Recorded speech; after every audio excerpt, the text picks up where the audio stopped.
especially as we get older, the end zone is much more sharply in focus than it was in past times in my life, where I had plenty of time to try that, do that, be that. Now I get so excited about possibility. There's no room for fear in my life. None. The only thing I want is to stay curious and excited about life. And the cancer helped me do that a hell of a lot. You talk to anybody who's had a life disruption that included a potential loss of life, and they will probably say the same thing. It's like, life is precious. It is precious.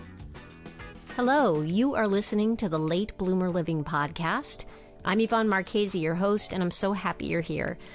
I created this podcast to give you inspiration and let you know you're not alone in feeling stuck in midlife. I also invite you to join the Age Agitators Club for women, where we come together monthly to hatch our plans for making waves as we age.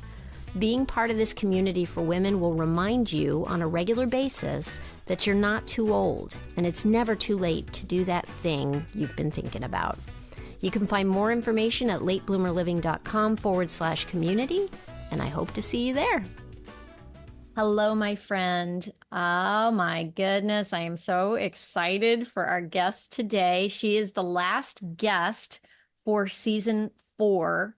Next week, I'm going to be doing a solo episode, and I'm still cooking that up, so I'm excited about that. But I am so thrilled for you to meet this lady. I spoke with Diana Place months ago as she was preparing for an in-person event, and it was the first time we'd ever spoken. And I knew I wanted to have her on the podcast then, but I knew she had a lot on her plate, and I wasn't about to say, come over to the podcast at that moment in time.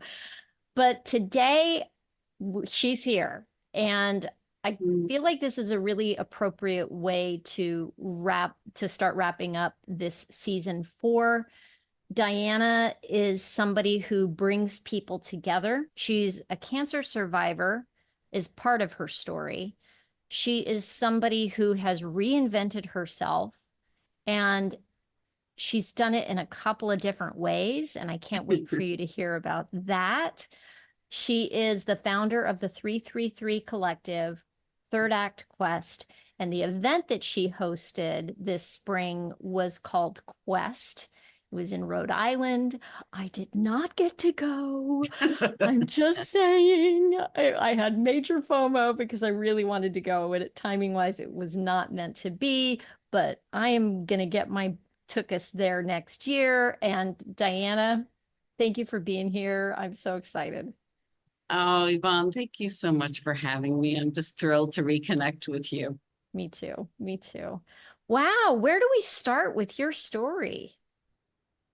Well, I have to say, it's taken me a while to be comfortable to share my story. I mean, I'll just say this as an aside.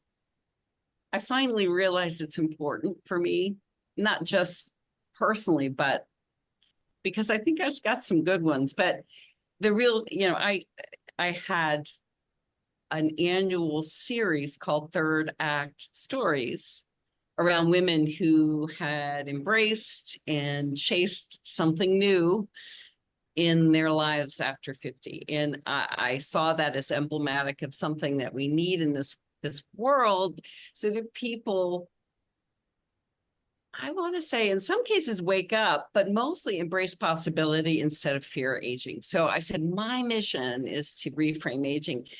But it wasn't until the 3rd year that I did this annual storytelling event on Zoom, COVID, thank you very much, that somebody said, why the heck aren't you sharing your story? So anyway, that's just a little aside, but I will happily, I'll happily jump in if you'd like and tell you. Yeah, absolutely. It's relevant to your audience and this moment. Can I just say something I'm noticing but we were chatting before the conversation. You are the founder, again, of the 333 Collective, Third Act Quest. You mentioned something when we were talking before we hit the go button, that it was like a trifecta. You No, just mentioned your three stories. The number three is featuring really strongly in what's going on for you. Can you just talk to yeah, well, that for a it minute? is. And the reason for that, we all know three is, well, people that are into numerology have all sorts of views of numbers, but three is a pretty amazing number in nature. You know, transformation, religion, you know, three's always been a sort of a magic number, but for me, it really was. So basically, I call them my three lightning strikes, coinciding lightning strikes. And the aside on a lightning strike is, what does a lightning strike do for you, right? It's a jolt of energy. And in some views, it can be destructive. But in my case, I see it the opposite way because I did a little research because I started calling it a lightning strike. And one of the things that really excited me was that when lightning hits sand on a beach, turns it into crystals, beautiful crystals that some people collect. So for me, my three lightning strikes were my ultimate wake up call. Not that I hadn't woken up in different periods of my life, but basically my three coinciding lightning strikes were a head cancer diagnosis. Oh my, hello. An impending, oh my God, and not just like a really, really deep felt sense of an empty nest looming as I was turning 60. But oh, let me add a fourth. When I got the diagnosis, I'd been working on an entrepreneurial venture for 4 years and I had to shut it down. So all of that, as I recovered from the treatments and I knew I'd make it, I had a lot of very deep felt confidence that I'd make it. But as I sat there in a chair one day, I said, okay, what's next? I'm on my third act. I'm like, oh, third act. That's interesting. I did a quick search, found a really cool Jane Fonda interview about people at this time of life. And that for me is like over 50. She has a lot Who, of really good things to say about this oh, time of life, right? Yeah. yeah. I mean, it depends on how you feel about her, but I love this thing. And I said, you know what? From deep in my heart, I knew I'd been doing really cool things with my life. I love all the things I've done, both in the corporate world and the entrepreneurial world, creative world, but they were all sort of, I call it dancing on the edges of my passion. So I said, you know, enough, you know, this is your chance to align all of your dreams and your passions in one thing. And for many reasons, and many of us face this, I have to have an income. I have to work, especially after 4 years of foregone resources around building a business. This has got to work. So I started Third Act Quest that day. I have a marketing background, but I said, that's the name. I don't even need to test it, research it. That's the name. So that's sort of how it all began. And since then, it's been a nice, ever evolving. And I'm sure many of us out there, when we start things, find ourselves in places and ventures and ideas and new things that we didn't plan at the outset, which is just okay, you know? So, Absolutely. So before you started Third Act Quest, you had another business that was 4 years. What were you doing before that? Was it you were corporate and you were working in marketing? Is yeah, that most on of my life target? was most of my life was in some sort of business related role. I am actually just writing a piece about I call it my first leap of faith in my early 30s, was to leave a very successful career in an ad agency. You know, I hit a wall. Like many of us, we hit a wall going, this isn't me. And I basically hit the wall that said, I can't imagine I can't imagine staying here for too long. I need to have what I do have some sort of an impact in the world.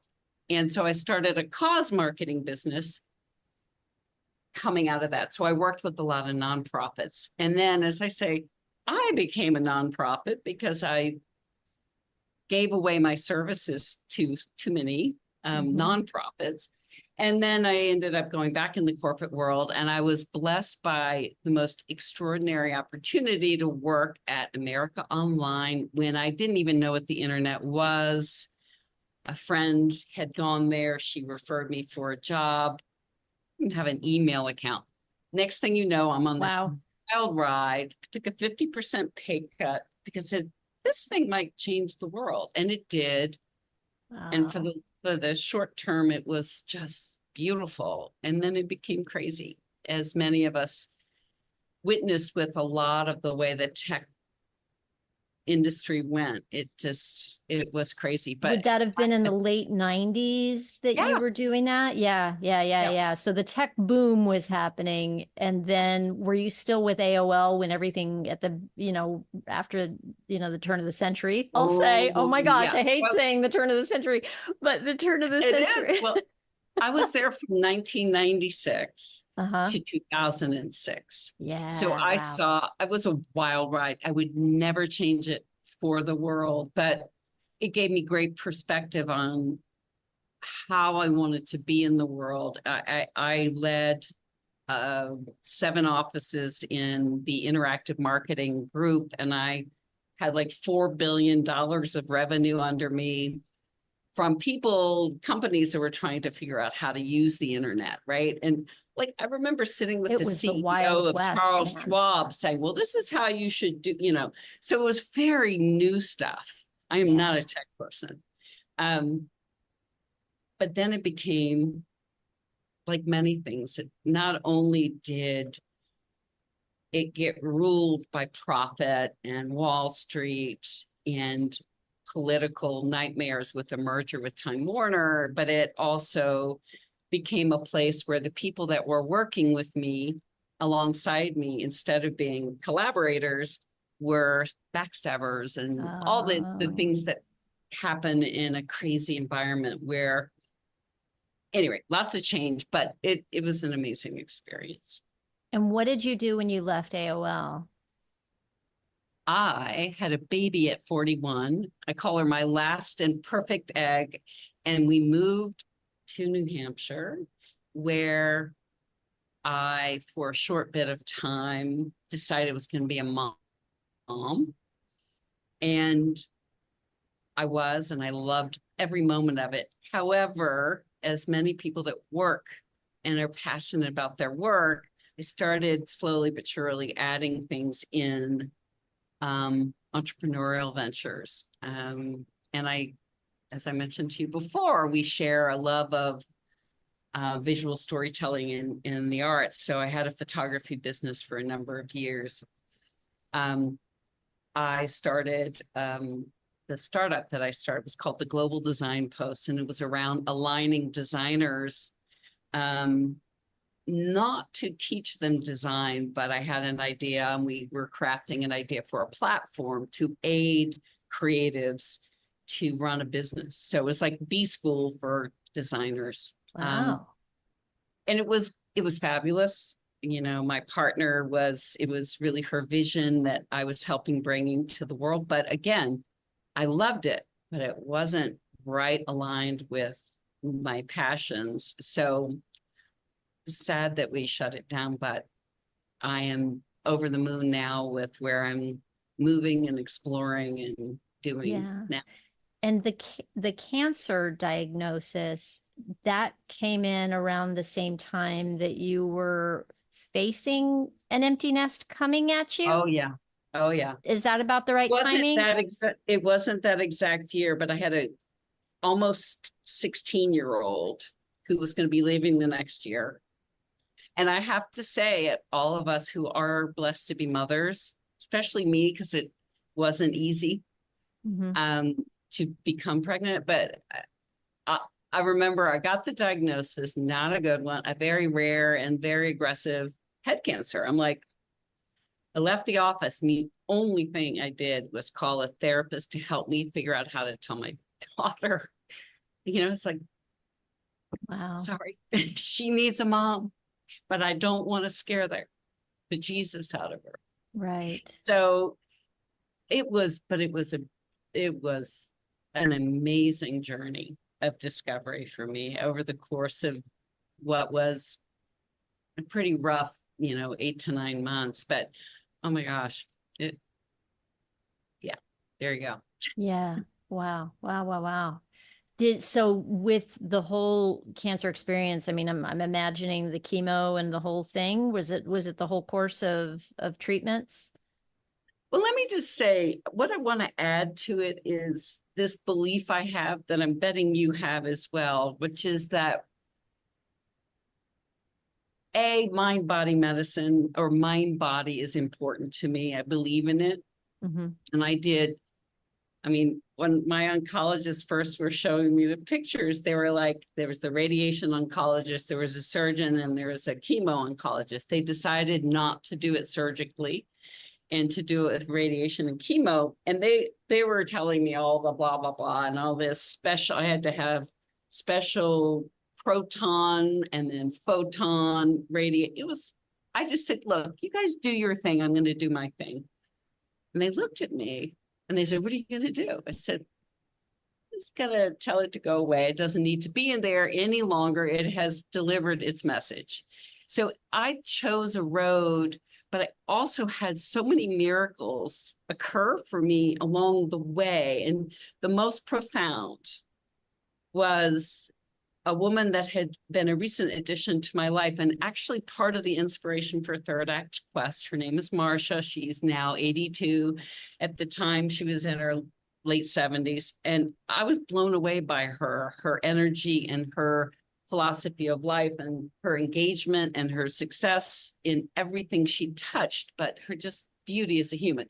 Long story short, I get this cancer. I'm self-employed. I don't have the kind of insurance that will allow me to be treated out of state. Oh my gosh, so scary. And I needed a Yeah. machine that only existed close by, either in Boston or New York City, or I think LA. And I couldn't go. So Marcia, who had had a business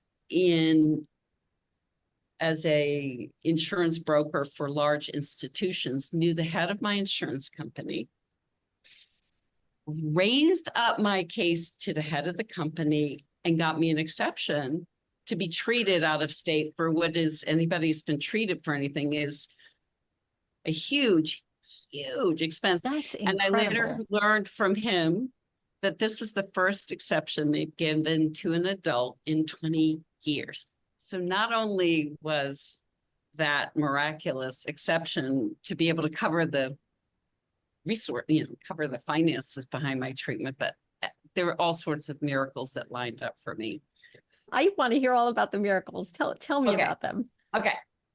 Number one, I figured out how to tell my daughter. And I waited until I knew what my protocol was. And I said, look, you know what? Let's sit down and chat for a sec. And I got quickly into it because I didn't want her to get anxious. And I said, I have a cancer diagnosis. It's right behind my sinuses, but I have found the best doctors in the world. So I'm feeling good about it. But please do not Google it. I said, because if you do, and I haven't even Googled it, Emma, I haven't Googled it because it's going away. And so don't Google it because with anything you'll hear doom and gloom, but I'm confident. And so, but I'll keep you informed along the way. So Dr. Google has a scary bedside manner, oh is my all I'm God. gonna say, right? It's like what you can read out there about things. I've been there. Okay. Well, and the minute one of those negative, like anything in our lives, any sort of either embedded negative belief about life or ourselves or from the outside sources comes, it's hard to get rid of it. So that's why I said, I don't even want it in there for her or for me. And I still haven't Googled it. It was a weird cancer, very rare. And so she went on that afternoon. I went to do a little painting and she did this painting that she wanted to do for school for a project. And what it was this beautiful image of the world. And coming out of were the trees, the birds and stuff. And at the bottom was a hand. holding up the earth. And I did what just totally came out of me, this picture that I later Xeroxed and put on my chemo bag, which was a picture of a heart with goldfinch swirling all around it, because the day I came home from my diagnosis, and that's why I call them my goldfinch healers now. They come every spring at the same time. Hey, it's nature, but to me, it was that day, literally 30, 40 swirling around in my yard after we got out of the car. And so I did my picture, she did hers, and they were very emotionally and sort of spiritually significant. So that was one. But then later on, I went through radiation. I was there for 7 weeks. Every day I'd have to go in and get my head zapped and my neck zapped. And after a while, it took its toll. And one of the things they told me midway is they said, you may lose your vision, and you will probably need a feeding tube, because we're going to have so many blisters down your throat. I said, no, I won't. And they were like, yeah, I will. I said, no, I won't. So I had started to see this Reiki practitioner who I saw once a week. I had one little tiny sore in the back of my mouth, no feeding tube, no blisters in my throat, and I can see. So to me, call them miracles, intuition, who cares?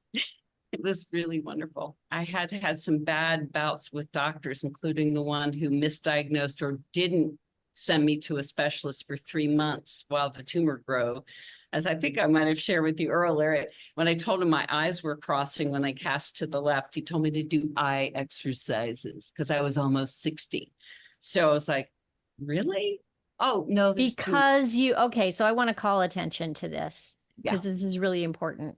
Because you were 60 was his whole thought process. Yeah. And that just makes me angry. Oh, yeah. First of all, because it's so part of the medical establishment is to look at people once they get to a certain age and attribute everything to our age. Oh, well, that's not only that, it's a judgment call. Even you add a layer of being a female. He thought I was just exaggerating. When I went to him originally and had no smell because the tumor had eroded my smell receptors, he didn't say go to an ENT. He goes, use Flonase. I mean, shame on me for, like all of it. I don't want to know it's bad. So I'm thinking it's okay. So yeah, age plus female is not always useful in the medical evaluations we go to, right? So 3 months later, what happened to turn the tide? Did you just decide, no, I've been led down a wrong path? Did something get worse? I just said, Diana, wake up. There's something serious here. You don't lose your smell and then have your eye crossed. So I went and saw an ENT who was wonderful. Yeah. We really have to advocate for ourselves. Oh yeah. I definitely did one of those kick the ball down the road. Maybe it's not happening kind of thing. So I don't totally blame my doctor. I also know I had 3 months. You know what I mean? I could see myself doing that. Yeah. 100%. 100%. Oh, I'm fine. Take some Flonase. It's good. It's good. Do some eye exercises. No problem. Yeah. You're right. We do have to listen to experts, but also add in our own intuition, right? Absolutely. Wow. So you came out of the whole thing with, just like miraculously. Really, it does sound amazing. It was not easy, but amazing. Well, it took literally, you saw my emotion around reflecting on telling my daughter, but it took me literally until maybe just about a year ago to even allow myself to process what had happened and what could have happened. I just was so excited about birthing third act quest and doing all these things and feeling alive and knowing I was alive. And so it's taken me a while to process it. And when I say process it, I don't mean go, oh my God, that was horrible, but moreover to say, this happened. And what it does for me now, it propels me every single day, because in a world where we can quickly gravitate to bad news, the anxiety that surrounds us all, there's COVID, there's the presidential election, there's global war, all these things. No lack of scary things to see in the news. No lack of them, for sure. So we can choose to be there. Where I choose to be is not to ignore them, but to choose to recognize that the end zone of life, especially as we get older, the end zone is much more sharply in focus than it was in past times in my life, where I think I have plenty of time to try that, do that, be that.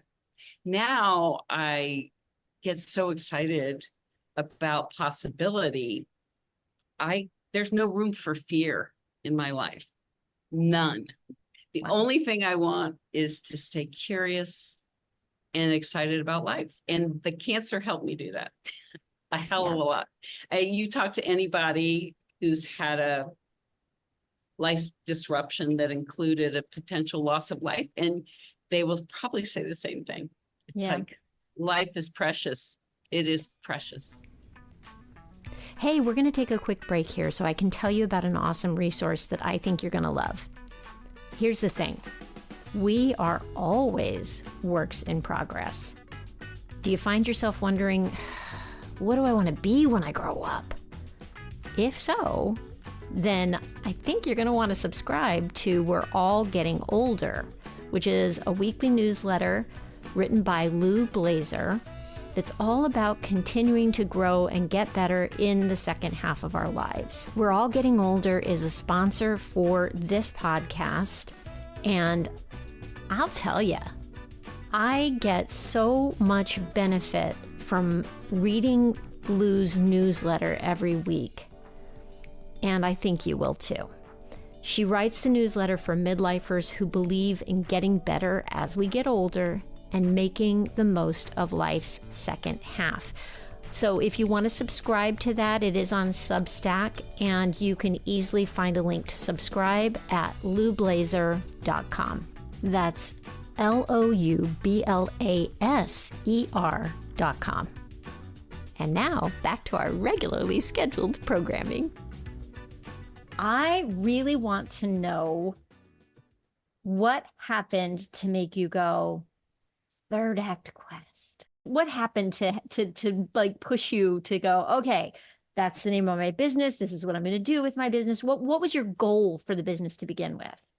Well, I wanted to share the stories of women over 50 who were living, creating, reinventing, whatever you want to call it, meaningful, very joyful lives. They were truly following their hearts, maybe sometimes for the first time, because of an aha or a disruption to their lives, or being pushed out of their jobs early, or deciding to jump early, or all those reasons. But as I mentioned, that my dear friend, Marcia, who just exemplified a fulfilling life and a beautiful approach to understanding her why and not letting her age stand in her way or allow anyone to have her be misjudged as incapable or declining. So she was part of it, but there was this other internal knowing around my own fears, as my own mother was. She was pretty heavily into dementia at this point. In fact, I didn't even tell her about my cancer until my hair was growing back, because it would just have destroyed her.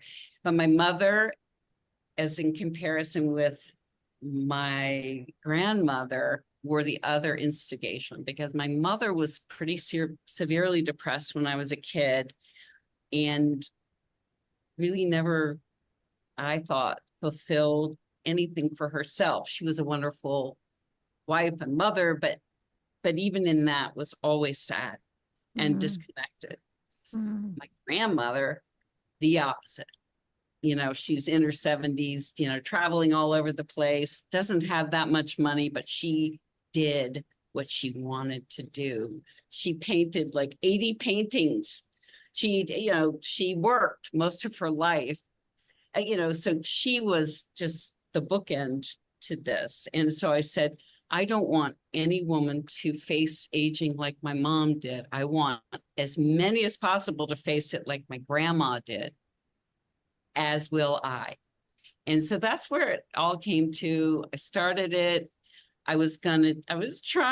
Really wanted to do a documentary film, but I had neither the experience nor the money to do that. That's why I ended up, with COVID's help and people's comfort level with Zoom, launching these virtual storytelling events. And I met some of the most remarkable humans that I've ever met by learning about them and inviting them to share their stories. So that's the real foundation for the why and what I was doing.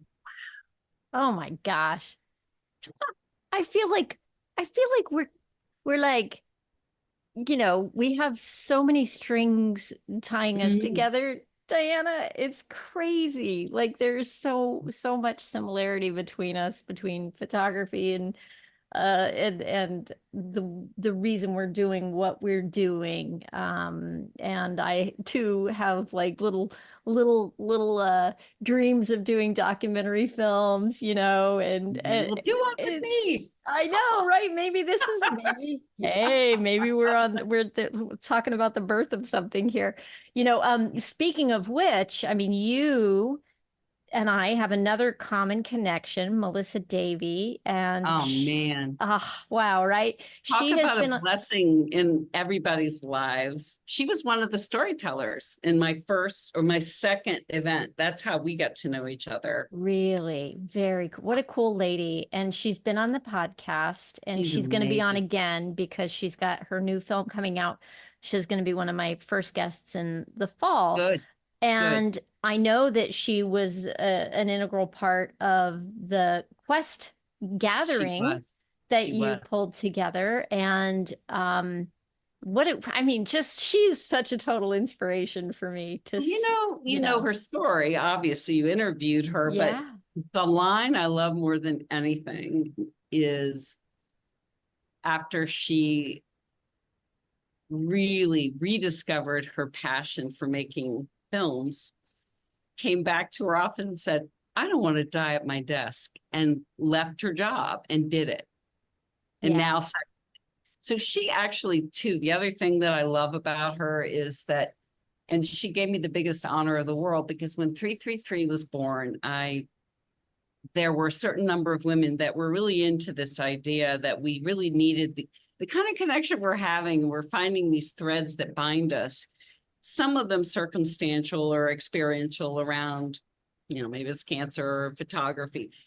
But the other thing that unites us is curiosity, and is sort of a yes, positivity about exploring different things. And I don't know about you, but at a certain point in your life, some of your friends don't share that way of thinking. They're maybe really consumed with their aging body and freaking out, yeah, and or they feel empty and say, I have no idea. If you ask me what's next, I don't know. So there's so many reasons. So Melissa said to me, I'm in. She joined 333. And she said to me, I got to tell you, I don't like these kind of things. I usually don't jump into networking groups, but oh my God, I love every single woman I've met. And so she's my, let's say, for any of us trying to grow a business, she's just a very good validation that we're doing it the right way. But she did come and screen her newest film, Climbing into Life, at the Quest event. I mean, talk about a love fest. Everybody was, you know, just gave her exactly what she needed after all of those years, and not years, all of those hours editing and getting the film out in the world. Yeah. So for anybody who doesn't know who Melissa Davy is, and I will put a link to the original Good. interview that I did with her. I'll put that in the show notes so you can hear her full story. But to give you the short end of it, she had a big corporate job, C-suite, whole thing, and she ended up leaving that job, as you said, Diana. But there was a great story that goes with that. I Oh, won't get into love it. that now. And she ended up doing the transition. She realized she needed to leave and go do what she wanted to do, and she created a transition within the business. I mean, it took her a year to even leave her job. And she did. And she created her first film, which was called Beyond 60, which was Oh, focusing on women you. over the age of 60 doing amazing things. And then now she's she's on her second film, people, and she's in her early 70s now, correct? Yes. Yeah. Yes. So I just love, you know, I have to tell you this, Diana, what I have figured out since I started doing the podcast is that, and I want you to hear this if you're listening right now. You may be hearing Diana speaking and think, oh, good for her. But she's clearly an amazing person and she's clearly, you know, Mm, that's not me. I think, and I've had that response from yeah. people who've listened to my podcast before that they're like, they listen to the story and they hear the amazingness of what happened and they don't see themselves in it, you Yeah. It know? makes sense. And what I'm finding out is that everybody feels that way at some point or Yeah. another. Oh, absolutely. No matter how successful they look on paper, there comes a point, I think, where everybody has something that isn't matching up. And Yeah. if you can lean into what you want and figure out what you want, because Yeah. I'll say, like, you know, my 40s, I was a lost soul. And I was the person you were just talking about that was like, I didn't know. I was kind of like looking at it as all downhill Yeah. adventure from there. It's very natural. The culture teaches us that. And having courage, courage to take a leap and change something in your life is hard. Fear owns the world inside of our brain so much. And along with fear, all those other nasty regrets and self-doubt and things like that. It's every human being faces it. I mean, I'm with you. There's certain people I listen to either on podcasts or just see, and I go like, oh my God, they have that all together. But they don't see those 3 a.m. wake ups where they're panicked because they really don't know what they're doing with something. It's like, yeah. But Yeah. I think that, don't you feel like though, and the 40s are a tough time. I think all of our age stages have their own challenges, and we certainly do now with aging parents and physical changes. But don't you find like you're so much wiser for the weary times. You're so much I don't know if I would describe knowing as myself an as wise. observer. Yeah. Well, you're observing yourself differently Yes, and certainly. not I'm kinder to in, myself, Diana. yeah, I am yeah. kinder to myself is really what it comes down to is, and I work at that. It it's not like, you know, it's not like I'm kind to myself every day just automatically. I have to work to be kind to myself. I have to catch myself going down the the path that used to be my regular, I'll call it trash talk thought Yeah. loops. Yeah. And when I can, and I'm getting better at catching myself and Can I going, ask you a question? I know this is your podcast, but I have a question that has become more and more a fascination for me. And it's a two-parted question. The first one is, what was that aha you had at some time in your 40s? Maybe it was your early, but what was the aha moment when you said, I've got to shift this. I've got to give myself grace. I've got to, what I love to say, listen to my heart and trust my intuition and stop being afraid and self-critical. So just, yeah, I'm fascinated by how people Yeah. progress in your lives. So what was your Yeah. aha? What was your moment to connect you to what you're now doing?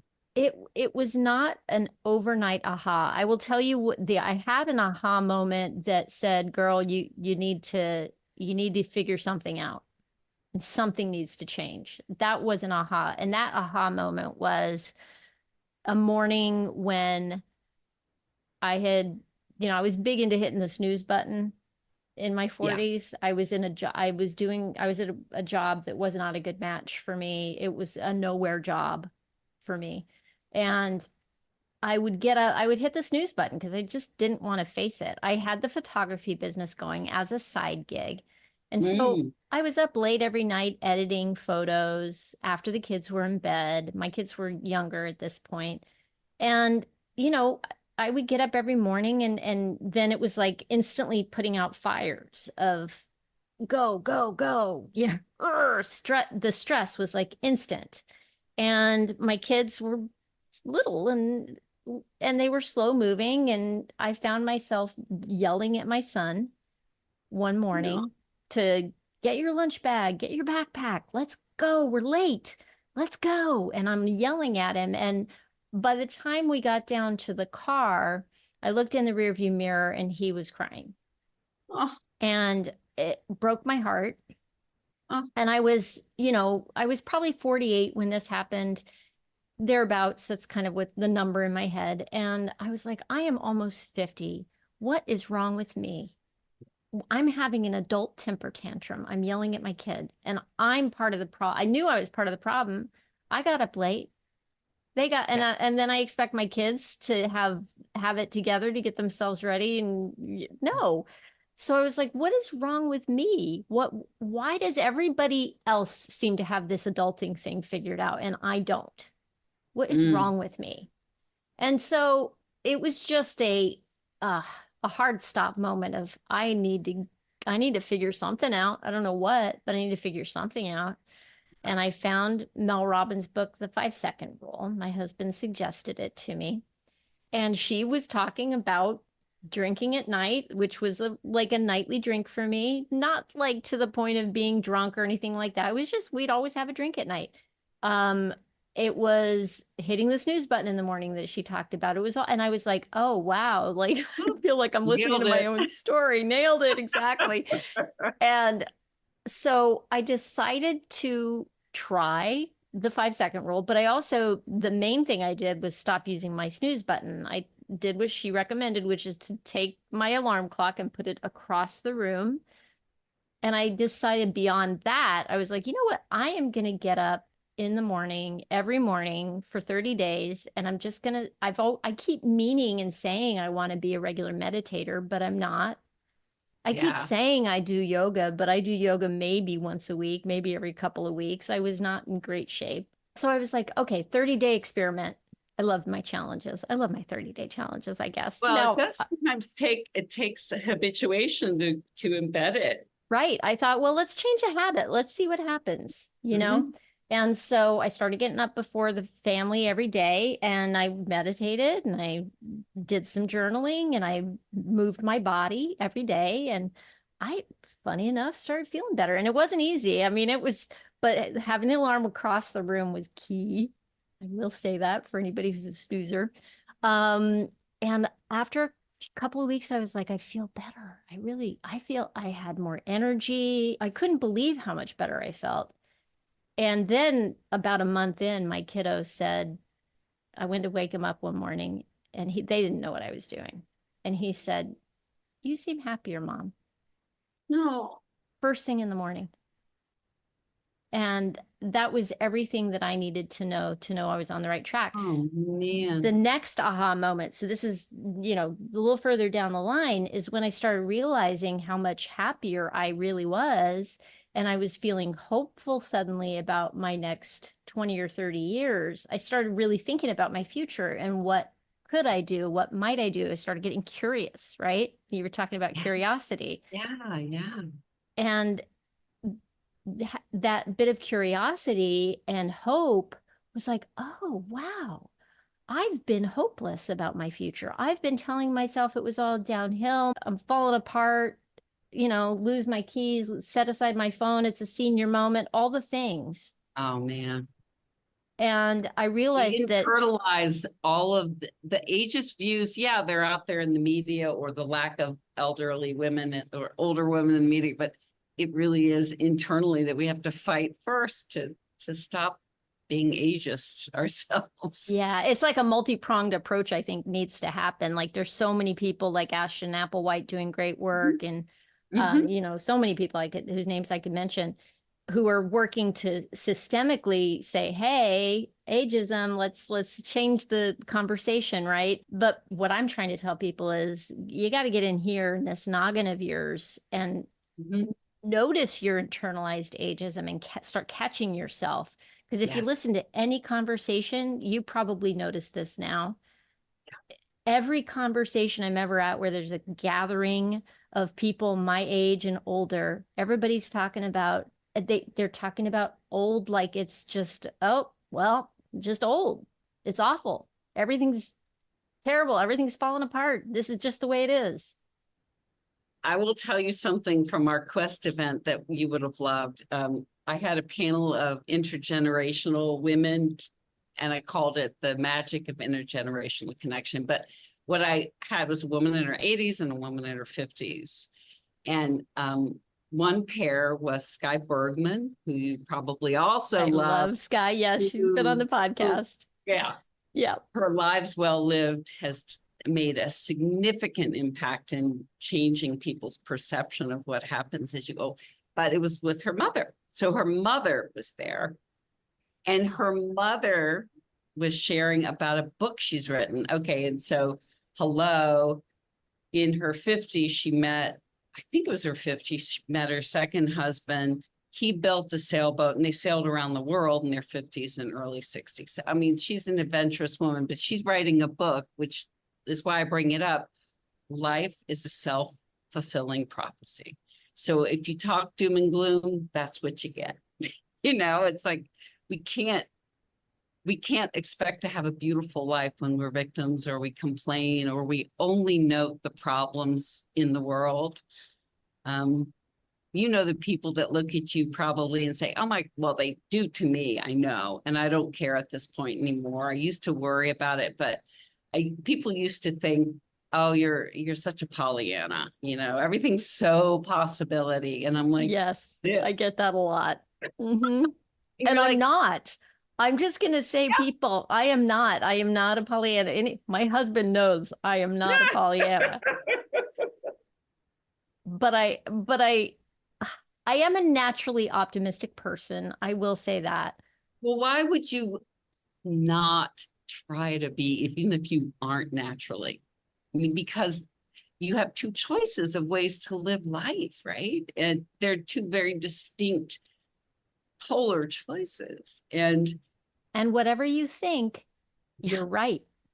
If you think that it's all downhill, then you're going to find all the evidence in the world to yeah, it's what is it called? Confirmation bias. absolutely. So Absolutely. You have to believe in yourself. You have to believe in possibility. You have to fight that proclivity. Well, it's interesting too. And I think along with this too, we talk about, I think I get a sense, the name of your podcast is testament to it. It's like when we wake up at this time in our lives, if we haven't earlier, to recognize the gifts of life and the gifts of this time, to be more positive and optimistic, to try to have a positive impact in the world, to try to connect with healthy relationships, all those things that maybe we don't do so well earlier, right? It's like, this is our time to do that. what other time is there other than now? Yeah. Right now. Right Yeah. now. So Yeah. speaking of like all this, okay, I'm looking at the time and we probably need to wrap up, but I have to ask you Sure. about hosting an in-person event. Wow. And like, what did you have to, first of all, what made you say yes to doing it? Because I imagine that could have been a big deal. It would have been for me. And And Yeah. what kept you going? Because I'm sure challenges must have come up. Oh, yeah.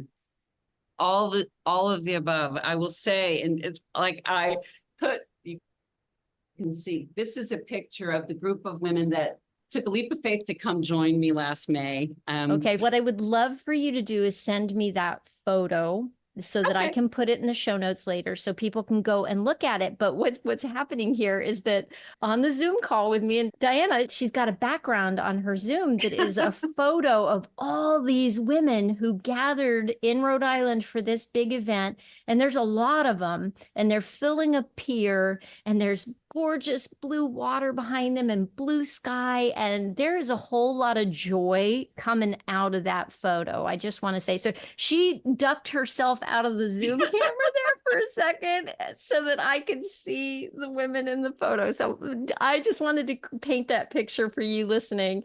And if you get a chance, come over to the show notes and check it out later. Oh, thank you. So basically, the 333 Collective, which is an online mainly with some, if there's a pocket of women in a region, like the Boston area has a lot more membership than California does at this point. We do some in-person hikes or lunches or museum things. So basically, we had come out of COVID. We're all feeling like, I love Zoom, but I hate Zoom, kind of thing. Mhm. And so I said, it's time to have a gathering. And I said, I want it to be a maximum of 100 women. I want it to be a gathering and celebration. But basically, I decided to do it and I did it. I mean, I will tell you, I don't regret it, but it was hard. I had to take a leap of faith after committing to the venue, which was not inexpensive. I had to commit to a caterer, which is not at all inexpensive. I had to find an AV person. I had to hire a photographer. I even had a drone operator because we're right on the water. I wanted the Oh, drone coming over cool. the water. I sent you the link to the video that I will also include again, that if folks want to see a little glimpse of what it was like. Anyway, so the 333 is a collective, and I very carefully named it that because collective, different from a community, is a group of individuals coming together around a common purpose. A collective is a group of women tied by a similar like mind who are doing different things that want to support and help each other. So that's why when I announced I'm going to do it, I don't have the budget to hire people to help me. I'm a solopreneur at this point. Next year, I'm getting sponsors. So at least be able to afford someone to help me with the coordination. But I had Lisa Arnold, a photographer. She does branding video work, and she volunteered to interview all the speakers that were interested and ask them the question, what happens when women gather? She did that. I think we had 22 or 24 speakers. I think she got like 12 different interviews. And she made these compilation videos of these women. And the unifying theme was, it's magic. That was what they all, not scripted, said, oh my God, it's magic when they gather. So that became some really neat energy, but fueled by the collective spirit that Lisa exhibited to offer to do that. Like, wow. Yeah. I had another woman who's an early member of 333 said, look, I'm going to help you with all of the design of the table decorations, all the stuff. I'm going to go with you and get water for the speakers the day of. I'm going to do all this stuff. Ellen was her name.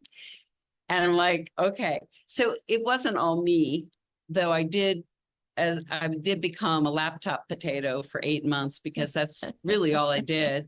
But I live in New Hampshire, so walking in the ice was not an option anyway in the winter months. But it was hard. Let me just put it that way. But the reason I did it was that 333, I wanted to see 333 come alive, like the possibilities of these connections come alive. And thank you very much. I felt it was a beautiful way to introduce other people that weren't already members to the concept of this kind of level of connection where we're not unifying because we're in the same industry. The only thing we share beyond our age over 50 is the fact that we're curious and excited about life. So one woman gave me the biggest and best testimonial, and she said, if I'd seen the lineup of speakers before I came, I might not have come because it was a little intimidating. There's some pretty amazing women in this room. She goes, but from the moment I entered your tent, I felt completely welcomed. I felt embraced. People were curious about me. Some of the most, acclaimed presenters were the ones that came up to me and said, hey, what's your story? She said, nobody gave me a business card. I didn't even think of handing out a business card. It was really just a collective of women that all, I would say maybe 2/3 of them have their own businesses or their own things, but nobody was about that. They were about embracing life and supporting each other. So it just lit me up. It does sound magical. It does sound magical. I will just say. It was fun. That is hard, amazing. but it was fun. Yeah. Like oh my anything. gosh. So then the second thing I'll make sure to put in the show notes is the link to that video from that you were just talking about. Oh, cool. That'll be really cool for people to be able to It's a long video, but it was created for the attendees, but it has some of the precious moments of the looks on their faces were what defined the experience. It's been so great to sit down and talk to you. And for anybody listening, check out the collective and, don't hold yourself back. That's my request to you if you're listening today. If there's something that is tickling your fancy, just start. Go test the waters a little bit. That's how I'm feeling right now, having spoken to you, Diana, is that. Well, I appreciate that. And I do want to put a mention of a program we've just launched coming out of this called Quest Year, which is born out of taking the idea of a collective. I have a team of like 4 or 5 at this point, 333 collective members who will act as coach/mentors across a process of a year for women who are interested in getting back in touch with and creating a vision for their life across all, and I have like 11 different dimensions of life we'll explore and actually putting it in action. So that's launching in September. So it's going to be fun. It ties all in together. Cool. So cool. You are just moving and shaking and doing so many good impact. You're creating an impact. I'm trying my best. That's awesome. Thank you for being with me, Diana. It's thirdactquest.com. Is that thirdactquest.com? Okay. So if you're driving right now, do not worry. You can always go to the show notes and I'll have all the links are going to be there for you. So Diana, thank you again. Thank you, Yvonne. Well, there you have it. I love talking to Diana. Man, her determination and resilience are so inspiring. And one of the main things I took from our conversation is the power of surrounding ourselves with a supportive community that makes us feel like anything's possible. We don't have to navigate life's challenges by ourselves.